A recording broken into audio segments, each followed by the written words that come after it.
Kadangkala teman-teman, kadangkala radio-radio zaman dulu itu mungkin hanya bermasalah di elko.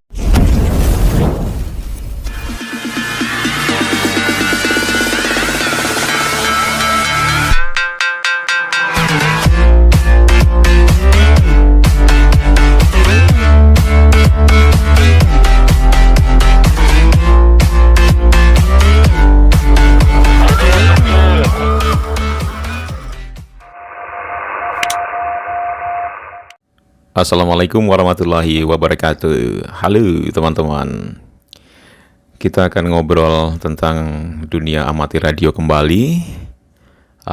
Apakah amatir radio itu, atau apa sih yang perlu dipersiapkan untuk kita menekuni hobi amatir radio?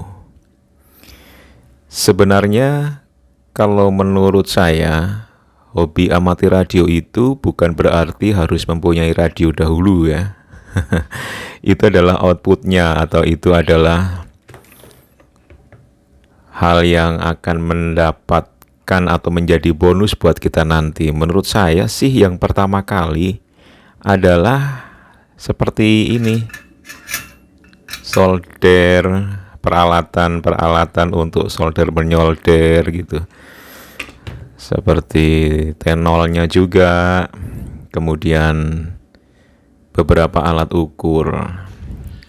Karena basic menurut saya sih ya, karena kan orang juga beda-beda sih ya. Menurut saya amatir radio itu adalah basicnya kita bisa sedikit teknik elektro gitu ya, secara praktis, tapi nggak harus secara detail seperti anak-anak kuliahan gitu yang pasti secara teori lebih mendalami, lebih paham gitu. Tetapi kita sedikit lebih praktis gitu, atau menjadi semacam praktisi gitu ya, gitu teman-teman. Tapi alangkah baiknya memang kalau bisa mendalami secara teori lebih bagus lagi gitu ya. Jadi kalau menurut saya sih ya solder yang utama. Apapun merek solder yang Anda pakai ya, yang penting ada gitu ya. Kemudian ya pasti tenolnya seperti yang saya tadi bilang. Ini adalah dua hal penting. Kemudian alat ukur yang wajib menurut saya untuk kita persiapkan untuk menjadi amatir radio ya adalah multitester gitu. Anda bisa pakai yang digital atau mau pakai yang analog ya nggak apa-apa sih. Kalau saya dulu pakai analog nih, pakai analog yang seperti ini sudah cukup lama nih. Ini lama sekali saya pergunakan. Jadi sebelum saya mempunyai digital, saya menggunakan yang analog seperti ini. Ini kalau bisa ngomong ini mungkin dia bisa bercerita panjang lebar ini. Itu ya, sangat bermanfaat ya untuk mengukur semua lah ya, resistor, tegangan AC, tegangan DC, kemudian miliampernya juga. Bahkan kita juga bisa buat mengukur semacam menjadi file strength meter gitu. Jadi kemampuan kita merakit buffer atau driver sebuah pemancar, atau mungkin final, tapi jangan ditempelkan langsung. Kalau final ya powernya besar, bisa jeplak ini nanti jarumnya. Itu bisa kita ketahui dari multitester seperti ini. Tapi kalau Anda mau merakit file strength meter ya jauh lebih bagus gitu ya teman-teman ya, untuk semacam alat penguji kita merakit sebuah transmitter ya, atau pemancar gitu. Openg ya, openg. Ini openg juga sudah cukup lama saya pakai. Sebenarnya saya banyak openg, tapi pada meridil.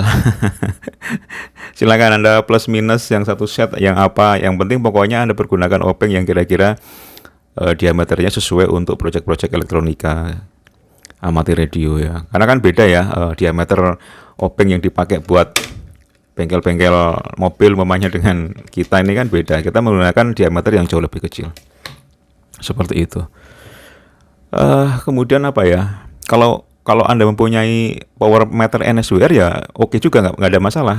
Jadi dengan alat ini Anda bisa mengetahui sebuah power transmitter itu keluar berapa watt gitu ya. Dan termasuk ketika kita melakukan project-project membuat sebuah antena, ini sangat bermanfaat. dengan melihat SWR-nya gitu, atau standing wave ratio, perbandingannya itu berapa banding berapa gitu ya. Tapi zaman sekarang sih ya mungkin sudah jauh lebih praktis ya alat-alatnya ya. Anda dengan cukup satu alat sudah bisa mengetahui banyak pengukuran yang bisa kita lakukan gitu. Ya terserah Anda lah, tapi memang yang saya pergunakan ini semuanya masih serba jadul gitu. Power supply teman-teman penting juga ini, seperti ini. Ini power supply. Nah, ini power supply nih. Apapun sih power supply ya, nggak harus yang seperti ini ya. Ini saya pergunakan kebetulan kan jika saya bereksperimen sebuah pemancar dengan output power yang cukup lumayan, dia menghasilkan katakanlah 100 watt kan mungkin bisa memakan daya sekitar 10, 15 atau 20 ampere DC. Jadi ya saya persiapkan yang jenis rating dayanya cukup lumayan gitu. Ini 30 ampere. Saya pikir cukup karena saya nggak eksperimen untuk linear yang sampai 1 kilowatt atau yang sampai 2 kilowatt gitu. Enggak itu.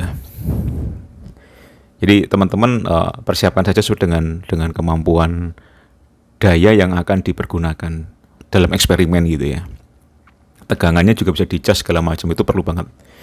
Kadang-kadang kan kita pengen eksperimen di osilator, tegangannya dikecilkan, walaupun kadang-kadang pakai IC regulator, tetapi kalau nggak seronto, bahasa Jawanya seronto, kalau nggak sabar ya udah langsung dicolokkan aja adjusting di potensio untuk adjusting tegangan langsung gitu ya. Nah, zaman sekarang kan kebanyakan komponen SMD ya, udah kita bisa mempersiapkan sebuah solder uap atau apapun. Tapi kalau nggak ada solder uap juga nggak ada masalah kok ya teman-teman. Jadi semua tergantung dari skill kita gitu. Mengolah sebuah komponen SMD atau komponen yang kecil-kecil, komponen kutu gitu teman saya bilang. Kalau Anda mempunyai sebuah skill yang bagus, mungkin bisa menggunakan solder-solder biasa gitu ya. Tetapi tentu harus banyak latihan. Kalau saya sendiri terus terang saya angkat tangan kalau harus menggunakan solder ini, tetapi kadang pula ketika repair pun juga menggunakan solder ini daripada yang uap.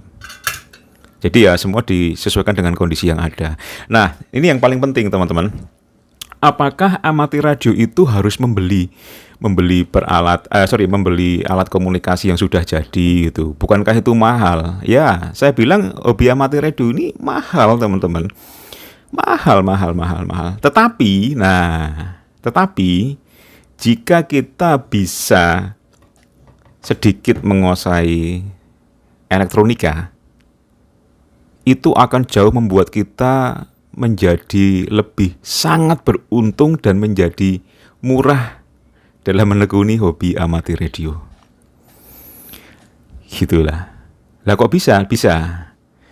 Dari pengalaman yang saya lakukan dan beberapa teman-teman gitu ya, untuk mendapatkan radio komunikasi yang mungkin kita nggak bisa ngerakitnya gitu, seperti radio 2 meter band lah, seperti ini umpamanya. 2 meter band banyak ya, HT yang model rig juga yang model besar itu kalau kita beli dengan harga baru kan waduh, bagi ukuran saya itu sangat mahal sekali gitu dan nggak bijak gitu. Kenapa saya bilang nggak bijak?